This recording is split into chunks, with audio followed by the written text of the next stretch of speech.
Hello everyone, कैसे हो आप सब। आशा करता हूँ आप सब बहुत ही मस्त होगे, ज़बरदस्त होगे और अपनी अपनी ज़िंदगी में बेहतरीन एफर्ट लगा रहे होगे। अक्सर लोग मुझसे पूछा करते हैं कि एक स्टूडेंट को कितना पढ़ना चाहिए। स्टूडेंट कहने का सेंस आप लोगों से है, जिसकी एज अभी आप लोग अभी 10th क्लास में हो, तो आपकी एज गवर्नमेंट अथॉरिटी के हिसाब से लगभग 14 to 15 की एज रही होगी। ठीक है, आपकी रियल एज की बात नहीं कर रहा मैं। तो अक्सर लोग पूछा करते हैं ना, जो 10th क्लास के आसपास के बच्चे होते हैं वो पूछा करते हैं कि सर कितना पढ़ना चाहिए।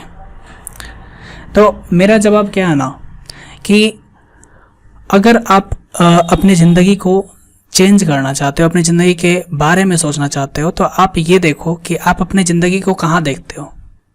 आप अपनी ज़िंदगी को कहाँ देखते हो? क्या आप कहीं ऐसे ही जॉब करते देखते हो? अपने आसपास में अपने उम्र के बच्चों को देखो जो आर्थिक स्थिति से बहुत ही कमज़ोर है, जो किसी न किसी चाय दुकान पे या किसी न किसी अलग दुकान पे अपना पार्ट टाइम जॉब कर रहा है। 2 घंटे का काम करता है, सुबह 2 घंटे का शाम का काम करता है। तो कितना काम कर रहा है? लगभग 4 घंटे। आपकी उम्र में कितना कर रहा है? वो 4 घंटे कर रहा है। सोचो, अगर उसकी ज़िंदगी की ज़रूरतें बढ़ जाएंगी कुछ साल बाद, अगर उसकी ज़िंदगी की ज़रूरतें बढ़ जाएंगी तो उसको कितना काम करना पड़ेगा। वो कहीं ना कहीं मजदूरी करने जाएगा अपनी आय को चलाने के लिए, अपने खर्चे को चलाने के लिए। वो कहीं ना कहीं क्या करेगा? फुल टाइम जॉब में उसको कन्वर्ट करेगा। और तब वो कितना कर रहा होगा। सोचो, अगर कोई मिस्त्री के साथ जाता है या फिर खुद मिस्त्री ही होता है, राजमिस्त्री ही होता है, तो वो कितना काम करता है। सुबह के 8 बजे जाता है और शाम के 6 बजे आता है। बीच के गैप कितने होते हैं? 1 to 2 आवर। 1 to 2 आवर तो कितने हुए? अगर हम देखें तो 8 से वो अपना टाइम जो दिया अपने काम को, वो 10 घंटे का दिया। उससे इफेक्टिव कितना काम किया? वो 8 घंटे का किया। अगर आप जिंदगी में 8 घंटे नहीं पढ़ सकते तो आप तैयार रहो कि आपकी जिंदगी वैसी हो सकती है। खुद पे मेहनत करना बहुत जरूरी है, खुद पे वर्क करना जरूरी है। अगर आज वर्क नहीं करते हो तो कल को आपको वैसे ही ज़िंदगी में जीने पड़ेंगे, वैसे ही एनवायरनमेंट में जीने पड़ेंगे। आपको खुद के लिए जूझना पड़ेगा। देखो, अगर ज़िंदगी चेंज करने के बारे में बात किया जाना, तो to change our life we need 2 things, either inspiration और डिस्पिरेशन। अगर ज़िंदगी बदलना है ना, तो किसी को देखकर इतना इंस्पायर ही हो जाओ कि तुम हमेशा अपने बारे में सोचो कि मुझे वैसा बनना है, मुझे वो करना है। या तो आप इंस्पायर ही इतने हो जाओ कि आपकी ज़िंदगी डेफिनेटली बदलनी है, और या फिर डिस्परेट हो जाओ, हताश हो जाओ कि मुझे इस तरीके से तो नहीं जीना। कम से कम अपनी प्रेजेंट स्थिति पे देखो, आपकी वर्तमान स्थिति कैसी है। क्या आप खुश हो उस लाइफ से? क्या आप उस लाइफ में और कुछ नहीं चाहते? क्या आप नहीं चाहते कि आपको लोग जाने? क्या आप नहीं चाहते कि लोग आपके टैलेंट को पहचाने? तो इसीलिए कहा जाता है कि अपनी ज़िंदगी को 2 ही तरीके से बदला जा सकता है। अपने प्रेजेंट कंडीशन को 2 ही तरीके से बदला जा सकता है। या तो आप किसी से इंस्पायर ही बहुत ज़्यादा हो जाओ, जिससे कि आपको एकदम अब तो करना ही है, चाहे जो भी हो जाए, अब तो करना ही है। या फिर अपनी ज़िंदगी में हताश निराश इतने हो जाओ कि भाई मुझे इस तरीके का ज़िंदगी नहीं जीना। तो इंस्पिरेशन की जो वर्ड है ना, इंस्पिरेशन का जो वर्क करता है ना माइंड पे, जो लॉन्ग टर्म तक करता है, वो अपने आसपास अपनी ज़िंदगी से सीखो। अपनी ज़िंदगी से निकाल पाओ कि तुम्हें कितना इंस्पिरेशन चाहिए और किस चीज़ की नीड चाहिए। ऐसे ही कोई मोटिवेशन या कोई उस तरीके का 2-3 वीडियोज़ में जो तुम्हारे मोटिवेशन आते हैं, तुम्हारे अंदर वो एनर्जी आ जाती है और फिर वो एनर्जी चली जाती है। उससे ज़्यादा बेहतर है कि खुद की ज़िंदगी से इंस्पायर रहो। और बात मैं किसकी कर रहा हूँ? अक्सर ये हिंदी मीडियम वाले जो लो क्लास के होते हैं, क्योंकि जो हाई क्लास के होते हैं या मिडिल क्लास के होते हैं, थोड़ा भी जो अफोर्ड कर पाते हैं। ठीक है, मैं ये नहीं कह रहा कि कौन अफोर्ड कर पा रहा है, मैनेजमेंट के हिसाब से जो भी अफोर्ड कर पाते हैं, जो पढ़ जाते हैं, उनको ये नॉलेज हो जाता है। लेकिन मैं बात उनकी कर रहा जिनको ये बातें समझ नहीं आती कि मुझे क्या करना है अपनी ज़िंदगी में। तो सोचो कि क्या चाहिए आपके लाइफ में। इसलिए याद रखना, आपकी ज़िंदगी तभी बदल सकती है या तो आप बहुत ही ज़्यादा इंस्पायर हो जाओ किसी से, या फिर किसी से डिस्परेट हो जाओ, या फिर अपनी ज़िंदगी से डिस्परेट हो जाओ कि अब मुझे ऐसी ज़िंदगी तो नहीं जीना, मुझे इसको बदलना है। और याद रखना, सेकंड की चीज़ें जो है ना, सेकंड की चीज़ें है वो फर्स्ट वाले पे अक्सर भारी पड़ जाती है। क्लियर है? तो आइए हम लोग स्टार्ट करते हैं क्वेश्चन नंबर 13 जो 8.2 का चल रहा है। ऐसे ही जो भी सीरीज चल रहा है उसको देखते जाओ, खुद के बारे में सोचो, इंस्पायर कितना होना है, कैसे होना है, ये सोचो कहीं और ढूंढने की जरूरत नहीं है। अपने आसपास के चीज़ों को देखो, कैसे चीज़ें वर्क कर रही है। ऐसा तो नहीं है आपकी आज की ज़िंदगी जो मस्ती में बीते जा रहे हैं वो कल को अचानक से एक राजा महाराजा की ज़िंदगी हो जाएगी। ऐसा कुछ भी नहीं है, ऐसा कुछ भी नहीं है। या तो आप किसी की ज़िंदगी को देख के हताश भी हो सकते हो कि यार मेरी ज़िंदगी में ये चीज़ें क्यों नहीं। तो आप या तो इंस्पायर हो जाओ या तो बहुत ही ज़्यादा डिस्प्रेशन में चले जाओ, ठीक है। तभी आपको ये लगेगा कि मुझे क्या चाहिए, मुझे ज़िंदगी से क्या चाहिए। और फिर कितना पढ़ना ये तो सवाल ही मत करो। आप ये देखो कि आप ज़िंदगी में क्या करना चाहते हो। क्या पार्ट टाइम जितना भी आप कर रहे हो, क्या अगर आपके एज वाले लोग चाय की दुकान पे पार्ट टाइम जॉब 4 घंटे कर सकते हैं तो क्या आप 4 घंटे पढ़ नहीं सकते? अगर आपकी ज़िंदगी को सरवाइव करना है इन फ्यूचर बेहतर तरीके से तो उसके लिए आपको कितना करना पड़ेगा काम। अगर आपका कुछ नहीं होता है तब भी, अगर आपका हो भी जाता है, सपोज आप गवर्नमेंट जॉब में चले भी जाते हो तो आपको कितना काम करना है? 8 घंटे की हैबिट तो होनी चाहिए ना। 1/3 of our life we give to job. So ये बातें ना एकदम खुद को फील करो कि जो 8 घंटे तुम बाद में करने वाले हो वो 8 घंटे अभी से करो, खुद के ऊपर करो। देखो जिंदगी आपको कहां लेके जाती है, ठीक है। तो आइए हम लोग क्वेश्चन को स्टार्ट करते हैं। ये बातें जरूरी है क्योंकि आपको ये अंडरस्टैंड करना जरूरी है कि आपके लाइफ में आपको क्या चाहिए। फिलहाल हम लोग क्या करेंगे, क्वेश्चन नंबर 13 में क्या बोलता है हमारा कि एक उदाहरण द्वारा दिखाइए कि cos a minus cos b जो है वो बराबर नहीं है cos a माइनस b का, ठीक है। ये अगर बताना है तो हम लोग क्या करेंगे इस क्वेश्चन नंबर में। देखो इसमें क्या बोलता है कि आप कोई सा भी वैल्यू लो एंगल का, a या b, इसका कुछ भी अपने मन से कोई वैल्यू लो और उस वैल्यू पे ये चेक करो कि क्या ये वाला जो फंक्शन है वो इसके बराबर है या नहीं, ठीक है। तो इसको चेक करने के लिए हम लोग क्या करेंगे, एलएचएस का टर्म उठाएंगे। सबसे पहले तो हमको यहाँ 2 एंगल यूज हुआ है तो 2 एंगल हम लोग मान लेंगे। जैसे हिंट में हमारा क्या बता रहा है कि ए को आप 60 ले लो और बी को क्या ले लो, 30 ले लो, ठीक है। ए को आप 60 ले लो और बी को 30 ले लो और बताओ कि ये वैल्यू इसके बराबर नहीं है। तो हम लोग इसमें भी सेम वही करेंगे, एलएचएस को सॉल्व करेंगे, आरएचएस के सॉल्व करेंगे और दोनों का वैल्यू को देखेंगे कि दोनों वैल्यू सेम है या अलग अलग। अलग अलग है तो हमारा रिक्वायरमेंट फुल है क्योंकि यहाँ पे सेम नहीं करना, यहाँ एलएचएस इक्वल टू आरएचएस नहीं करना, यहाँ करना है LHS is not equal to RHS. क्लियर है, ठीक है। तो एलएचएस की वैल्यू को हम लोग क्या करेंगे, यहाँ पे पुट करेंगे cos a minus cos b, इसको चेक करना है। अब देखो cos a जो है वो कितना है 60 माइनस cos b कितना है 30 और इसका वैल्यू बताओ कितना होगा, पुट करो फटाफट। 1/2 होगा माइनस कितना हो जाएगा √3/2। तो ये जो वैल्यू मिलेगा वो कितना मिलेगा, देखो तो 1 माइनस √3/2 ये हो गया अपना एलएचएस का वैल्यू। हम लोग तुरंत पुट करेंगे आरएचएस में सेम चीजें को। तो जब हमारा आरएचएस जो है वो देखो क्या है, cos a माइनस b है और cos a की बात करें तो ये हमारा 60 है और b की बात करें तो ये हमारा 30 है। इस तरीके से हमारा एंगल का जो डिफरेंस होगा, देखो यहाँ पे क्या है, यहाँ रेशियोज का डिफरेंस हुआ है, यहाँ एंगल का डिफरेंस हो रहा है। तो एंगल का जो डिफरेंस होगा वो डायरेक्ट यहाँ क्या कितना हो जाएगा 30 और cos 30 का वैल्यू कितना होता है √3/2। इस तरीके से देखो कि ये वाला और ये वाला रेशियो आपस में बराबर नहीं है। तो यही हमको प्रूव करना था ना, here LHS is not equal to RHS, ऐसे इक्वल टू करके काट देना है, मतलब ये नहीं है बराबर किसके, आरएचएस के। तो यही हमको दिखाना था और ये हमने दिखा दिया, ठीक है। तो ऐसे ऐसे ही क्वेश्चन आगे 3-4 क्वेश्चन और है, इनको भी सेम तरीके से बनाना है, इनको भी सेम तरीके से बनाना है। तो देखो हमारा क्वेश्चन नंबर जो है वो 13 का 2 नंबर है, ये हमारा 13 का 2 है और 13 का 2 भी उसी तरीके से बनाना है। यहाँ पे बोलता क्या है कि cos c plus cos d is not equal to c plus d की आपको बताना है। तो यहाँ ध्यान दो, जो भी नॉन क्वांटिटी है, जैसे कि हमारा 30 का पता है, cos 30 का रेशियो पता है, cos 45 का रेशियो पता है, cos 60 का रेशियो पता है, cos 90 का रेशियो पता है। तो जिस रेशियो को हम जानते हैं उसी रेशियो को हम लोग मानेंगे, मतलब उसी एंगल को हम लोग एज्यूम करेंगे। तो सपोज करते हैं कि हम लोग c को जो लेते हैं वैल्यू, c का वैल्यू, उस c के वैल्यू को हम लोग बोलते हैं 45 डिग्री और d को भी हम लोग ले लेते हैं 45 डिग्री, ठीक है। d को भी हम लोग लेते हैं 45 डिग्री। ऐसा क्यों कर रहे हैं, क्योंकि जब यहाँ पे हम सम करेंगे तो ये 45 कितना हो जाएगा 90 हो जाएगा और 90 का वैल्यू पता है। और इंडिविजुअली बात किया जाए cos 45 और cos 45 तो ये पता है, ठीक है। कोई इसको चाहे तो अलग भी ले सकता है, कोई इसमें जबरदस्ती वाली बात है नहीं, जोर जबरदस्ती कुछ भी नहीं है। ठीक, तो हम लोग क्या करेंगे, एलएचएस के टर्म को सॉल्व करेंगे। एलएचएस के टर्म जो है हमारा वो क्या है, देखो तो कॉस सी है प्लस क्या है, कॉस डी है। ठीक है, कॉस सी है और क्या है, कॉस डी है।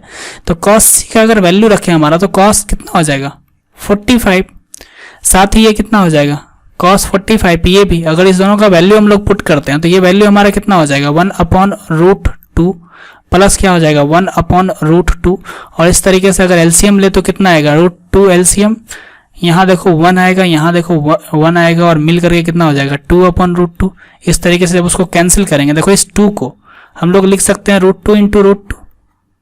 ठीक है, क्योंकि √2 × √2 करेंगे तो वापस से 2 ही आएगा। ऐसा क्यों किया, क्योंकि नीचे से √2 है वो कैंसिल होने के लिए तैयार है। ठीक है, तो ये अपना आ गया फाइनल वैल्यू √2। ठीक है, अब वापस से क्या करेंगे हम लोग, आरएचएस के वैल्यू को उठाएंगे और आरएचएस को सॉल्व करेंगे। तो हमारा आरएचएस में जो टर्म दिया हुआ है वो है cos c प्लस डी। अगर इस cos c प्लस डी में वैल्यू पुट करें हम अपना c और d का, तो ये हो जाएगा c और d का वैल्यू, और यहाँ से जो वैल्यू बनेगा दोनों को सम करेंगे तो ये कितना हो गया 90, और cos 90 का वैल्यू कितना होता है 0। इस तरीके से हम देखते हैं कि यहाँ पे, ठीक है, हेयर एलएचएस का वैल्यू जो है वो आरएचएस के वैल्यू के बराबर नहीं है, और जो हमको प्रूफ करना था वो यही था कि आपको ये दिखाना है कि एलएचएस का वैल्यू आरएचएस के वैल्यू के बराबर नहीं है। अगर हम बात करें क्वेश्चन नंबर 13 का 13 का 3 का, तो वो भी देखो सेम क्वेश्चन है, ए और बी के वैल्यू को पुट करना है। वापस से ए और बी हम लोग 45 रख सकते हैं, किसी का इच्छा हो तो 30 भी रख सकता है, कोई दिक्कत नहीं है। ठीक है, कोई अगर चाहे तो 30 रख सकता है, और कोई चाहे तो 30-60 भी रख सकता है। तो वैल्यू प्रीफर वही करना है जो हमको पता है, जिसके बारे में पता है। मान लो कोई बोलेगा सर हम यहाँ पे ए को रख लेंगे 30 और इसको रख लेंगे 45, तो यहाँ पे सम हो जाएगा वो कितना पता है 75, और 75 का वैल्यू आपको अभी नहीं पता है। 75 का वैल्यू ऑब्वियस सी बात है जानना है आगे, ठीक है, लेकिन वो आगे की कक्षा में पढ़ना है। तो फिलहाल हम लोग इसमें क्या करेंगे, फंसेंगे नहीं, जा करके वैसा ही वैल्यू लेंगे जिसके बारे में पता है। ठीक है, कुछ लोगों के दिमाग में ख्याल आ सकता है कि सर यहाँ पे 30 लेते हैं ए के बदले और बी के बदले 45 लेते हैं, तो देखो यहाँ पे जब सम करोगे तो वो 75 हो जाएगा, और साइन 75 का वैल्यू तुमको नहीं पता। ठीक है, इसलिए थोड़ा स्मार्टली प्ले करना है। ठीक है, स्मार्टली प्ले करना है, तो इसमें ए का जो वैल्यू लेना है वो तुम अपने हिसाब से 30 ले लो, बी का भी 30 ले लो, तो 60 के बारे में पता है। दूसरा क्या हो सकता है कि ए का तुम वैल्यू लो 60 और बी का वैल्यू ले लो 30, तो यहाँ पे हो जाएगा साइन 90 और उसका भी वैल्यू पता है। सेम उसी तरीके से यहाँ भी ले लो, ए ले लो 60 और बी ले लो 30, और यहाँ पे a माइनस बी अर्थात 60 माइनस 30 यानी कि साइन 30, ये पता है। तो इस तरीके से क्वेश्चन नंबर 13 का 3 और 13 का 4 जरूर से जरूर करना। क्वेश्चन में दिक्कत नहीं है, अगर दिक्कत होती या फिर किसी भी तरीके से डिफिकल्टी आती तो इस क्वेश्चन को मैं खुद बता देता, इसलिए ये क्वेश्चन आपके ऊपर छोड़ी जा रही है, जिम्मेदारी है आपका कि ये आपको ये होमवर्क के रूप में बना लेना है। 13 का 3 और 4 बनेगा जरूर, फिर भी अगर नहीं बनता है तो आपको ये बताया गया है कि आप किस तरीके से इसको पूछ सकते हैं। टेलीग्राम पे आराम से डिस्कशन ग्रुप में जाके पोस्ट कर सकते हैं क्वेश्चन को। तो अब हम लोग आ रहे हैं इस चैप्टर के 8.2 के सबसे लास्ट 2 क्वेश्चन के ऊपर। ये 2 क्वेश्चन को भी देख लेते हैं, और इस तरीके से जो हमारा 8.2 का सफर है वो यहीं पे हो जाएगा खत्म। अब आपका क्या काम है कि आपको जो 2 दिन का गैप दिया जाएगा, हो सकता है ये गैप रहे भी, हो सकता है ये गैप ना भी रहे। ठीक है, तो जो भी रहे आपको एक दिन में 15 क्वेश्चन बनाना है, ज्यादा क्वेश्चन है नहीं, इतना क्वेश्चन तो ऐसे ही बना लेते हैं। क्लियर है? तो आपको इतना तो काम कम से कम करना है, और जो लोग साथ ही साथ करते आ रहे होंगे उनके लिए कोई दिक्कत नहीं है, वो तो एकदम रेगुलर अपडेट वाले बच्चे हैं। तो हमेशा अपडेटेड रहो, खुद के काम को करते रहो। याद करो उस चाय वाले दुकान को जहाँ पे कोई बच्चा बर्तन धो रहा होता है, 2 घंटा सुबह ड्यूटी करता है और 2 घंटा शाम ड्यूटी करता है, तो 4 घंटा तो अपनी जिंदगी में वो एफर्ट लगाता है। क्या आप 4 घंटे एफर्ट लगाते हो? क्या आप 4 घंटे अपने फोन को साइड करके या फिर फोन से जरूरत की चीजें करके आप अपना काम करते हो क्या? इतना ही कर लो, जिंदगी बदल जाएगी। ठीक है, तो फिलहाल हम लोग क्वेश्चन नंबर 14 के ऊपर आते हैं। क्वेश्चन नंबर 14 जो है हमारा वो कहता है कि एक समकोण त्रिभुज एबीसी में कर्ण हमारा AC इक्वल टू 10 सेंटीमीटर है और angle A equal to 60 degree है, तब अन्य भुजाओं को ज्ञात कीजिए। ऐसे क्वेश्चन देखकर बच्चे डरते हैं। ठीक है, ऐसे क्वेश्चन देखकर बच्चे डरते हैं, पर आपको बता देता हूं कि ऐसा क्वेश्चन जो होता है वो बहुत ही आसान होता है। इसमें प्रॉब्लम कहाँ आती है ये बात एकदम ध्यान में हटा लो।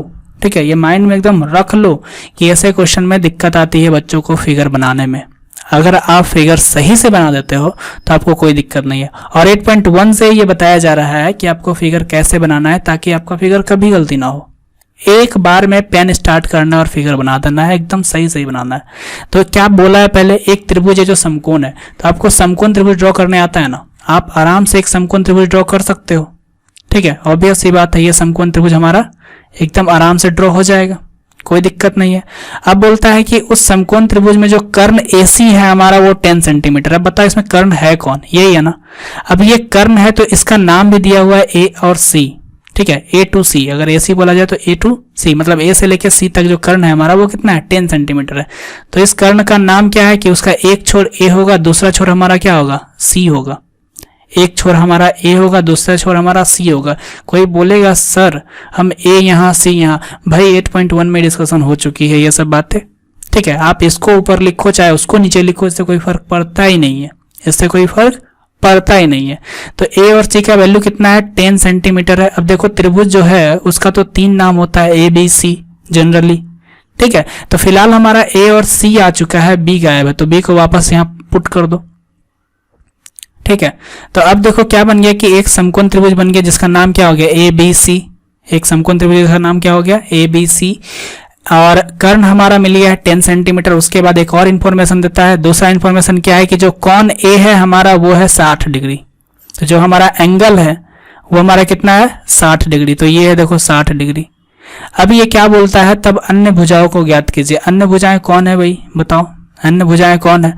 अगर ये कर्ण दे रखा है तो हमारा अन्य भुजाएं देखो ये है और ये है। ठीक है, ये दो भुजाएं हैं जो अन्य भुजाएं हैं और इनको निकालना ही बोलता है।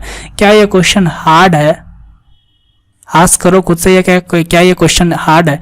अगर एंगल दिया है और भुजा दिया है तो इसका जरूर चक्कर है कि ये एंगल और भुजा का रेशियो वाला टर्म आएगा। तो यहाँ पे जो हमारा 60 है, अगर हम यहाँ पे कोई भी रेशियो अप्लाई कर दे, साइन 60 या कॉस 60, तो यहाँ पे है क्या, रेफरेंस में h दिया हुआ है हमारा वैल्यू, h दिया हुआ है हमारा वैल्यू, और हमको या तो ये मांग रहा है या तो ये मांग रहा है। मतलब हमको उस रेशियो के बारे में बात करना है जिसमें कम से कम h तो आता ही है। मतलब ये क्वेश्चन को उन सारे तरीकों से बनाया जा सकता है जिसके रेशियो में h होता है। कहने का क्या मतलब है, कहने का मतलब ये है कि आप इस क्वेश्चन को साइन से बना सकते हो, क्योंकि साइन 60 अगर हम बोले तो साइन 60 होता है हमारा P/H। और अगर हम इस एंगल का बात करें तो P हमारा कौन होगा, इसके सामने वाला भुजा। तो सामने वाला जो भुजा है वो कौन है, BC है, और H हमारा कितना है, 10 है। तो एक तो ये तरीका है कि आपका यहां से क्वेश्चन बन जाएगा।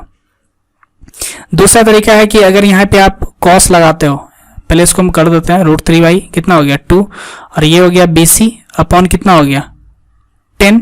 ठीक है, ये 2 से 10 गया तो 5 बार में आमने सामने कटता ही है, बराबर के इस तरफ उस तरफ। अब देखो यहाँ से BC ये 5 भाग में इधर किसमें आ जाएगा, गुना में, तो ये कितना हो गया 5√3, ये हमारा हो गया BC। तो ये हमारा क्या हो गया कि जो दो अननोन साइड था, जो दो अननोन भुजा था, उसमें से एक भुजा नॉन हो गया। अब यहां से कोई चाहे तो पाइथागोरस लगा सकता है। ठीक है, कितने पॉसिबिलिटी है वो हम बात कर रहे हैं। इस क्वेश्चन को बनाने का ना बहुत सारा चांस है। अब ये बहुत सारी पॉसिबिलिटी हमको दिख रहा है, आपको नहीं दिख रहा, इसका जाहिर सी मतलब है कि क्वेश्चन को ज्यादा अंडरस्टैंड कौन कर रहा है, हम कर रहे हैं। तो ये वाला एबिलिटी आपके अंदर तब आएगा जब आप क्वेश्चन को ज्यादा बनाओगे, क्वेश्चन को सही तरीके से समझोगे।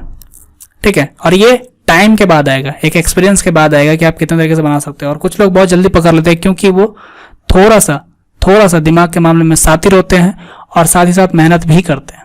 ठीक है, तो याद रखना कि कोई दिमाग से कितना भी तेज हो जाए, मेहनत ना करे तो उसकी भी स्थिति वही हो जाएगी जो एक मंद बुद्धि वाले की होती है। ठीक है, तो यहाँ पे क्या हो जाएगा कि पाइथागोरस है। अगर हम पाइथागोरस लगाए तो देखो यहाँ पे BC पता है, यहाँ पे H पता है, तो ये भी मालूम चल जाएगा। एक तो ये तरीका है। दूसरा तरीका है, कोई बोलेगा सर हम पाइथागोरस नहीं लगाएंगे, हम डायरेक्ट बनाएंगे। तो डायरेक्ट बनाने के लिए क्या करना है, देखो यहाँ पे हमारा 5√3 मिल गया ना, और ये मिला हुआ है।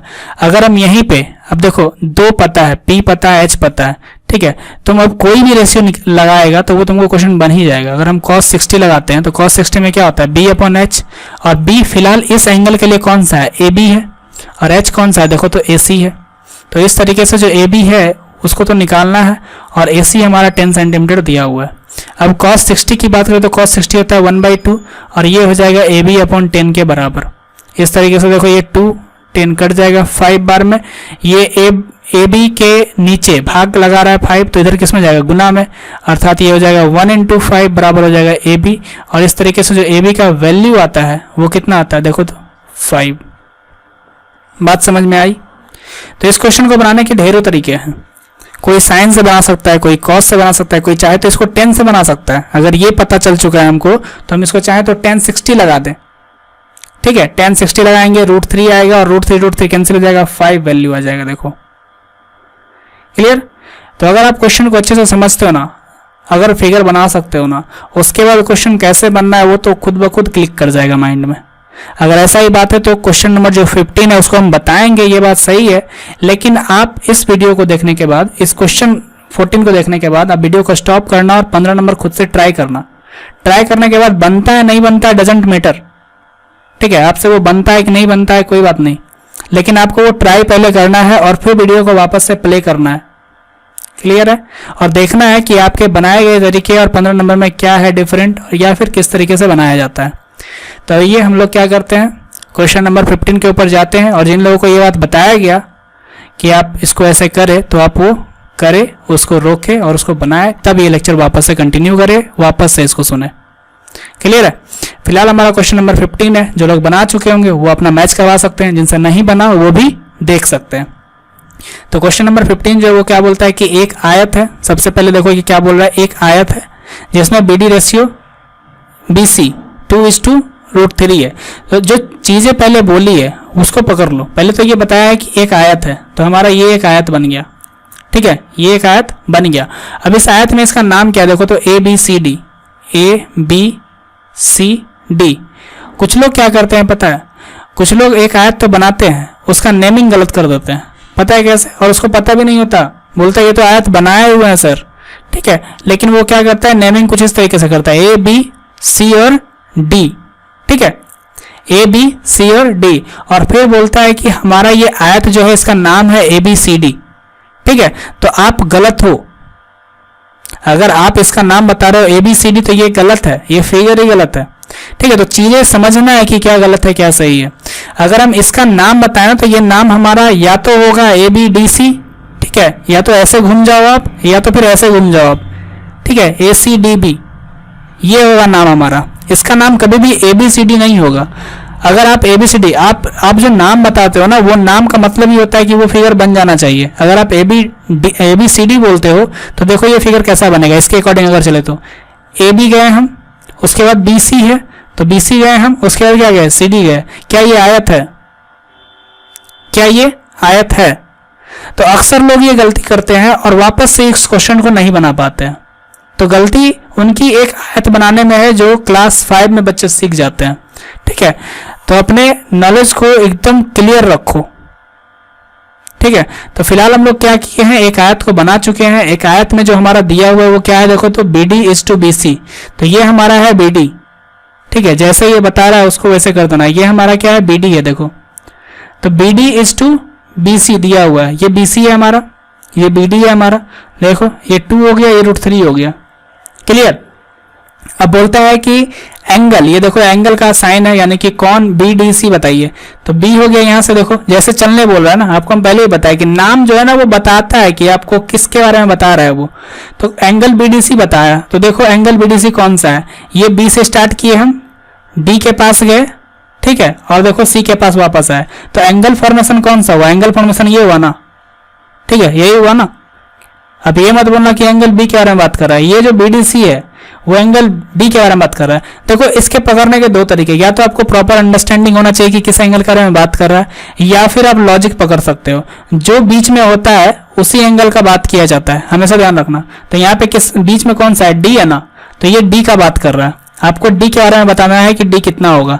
अब देखो D का अगर आपको निकालना है तो D को मान लिया सपोज के लिए कि ये थीटा है, मान लिए कि जो BDC है यानी कि एंगल D है वो क्या है, थीटा है। अब इस थीटा का वैल्यू निकालना है। तो देखो एंगल का किसके साथ रिलेशन होता है, त्रिकोणमिति में भुजा के साथ, ठीक है, एंगल का किसके साथ रिलेशन होता है, भुजा के साथ। तो अब ध्यान से देखो कि यहाँ पे कौन सा भुजा दिया हुआ है, एक तुम्हारा इस राइट एंगल ट्रायंगल में, ये देखो इस तरीके से समकोण दिख रहा है, ठीक है।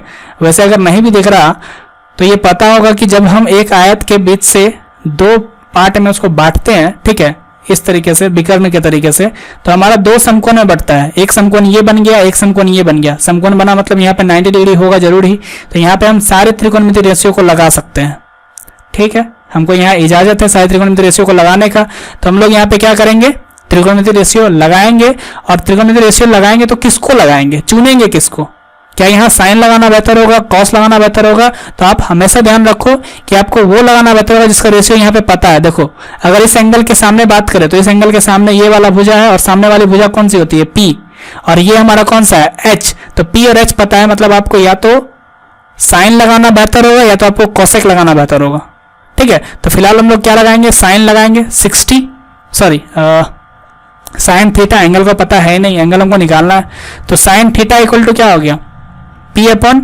H होता है, और हमको यही थीटा निकालना है। तो ये हो गया हमारा साइन थीटा इक्वल टू हमारा P। तो P कौन है, √3, B कौन है हमारा, सॉरी H कौन है हमारा 2। तो अब देखो साइन में किसका वैल्यू √3/2 होता है, साइन में किसका वैल्यू √3/2 होता है, साइन 60 का, ठीक है। अब ये साइन और साइन हो जाएगा कैंसिल, तो थीटा कितना आया 60। इस तरीके से हमारा जो एंगल BDC है, देखो एंगल BDC उसका वैल्यू कितना 60। क्या ये क्वेश्चन हार्ड था, ये क्वेश्चन हार्ड नहीं था। इस तरीके से जो हमारा 8.2 है वो सारा खत्म हो जाता है। अगर आपको लेक्चर अच्छा लग रहा है तो आप इसको लाइक कर सकते हैं, डिसलाइक कर सकते हैं, और चीजें जो कही गई है ना उनको याद रखना है। तो अगली बार से कितना पढ़ना है, कैसे पढ़ना है, क्या करना है, ये सब सवालें खुद से अंदर पूछो, खुद से मोटिवेट हो। बाहर की मोटिवेशन की ज़्यादा जरूरत है नहीं। बाहर की मोटिवेशन आपको सिर्फ एक चिंगारी की तरह काम करती है। आग बनना आपका काम है। उस चिंगारी में आपको कोई हवा बह के उसको बंद करवा देता है, या उसी हवा के साथ आप ज़्यादा भभक जाते हो, ये जरूरी है, ठीक है। तो याद रखना, जिंदगी में खुद के लिए जीना स्टार्ट कर दो, खुद के बारे में सोचना स्टार्ट कर दो, और खुद के ऊपर वर्क करना स्टार्ट कर दो, ठीक है। मिलते हैं नेक्स्ट वीडियो में, तब तक के लिए जय हिंद,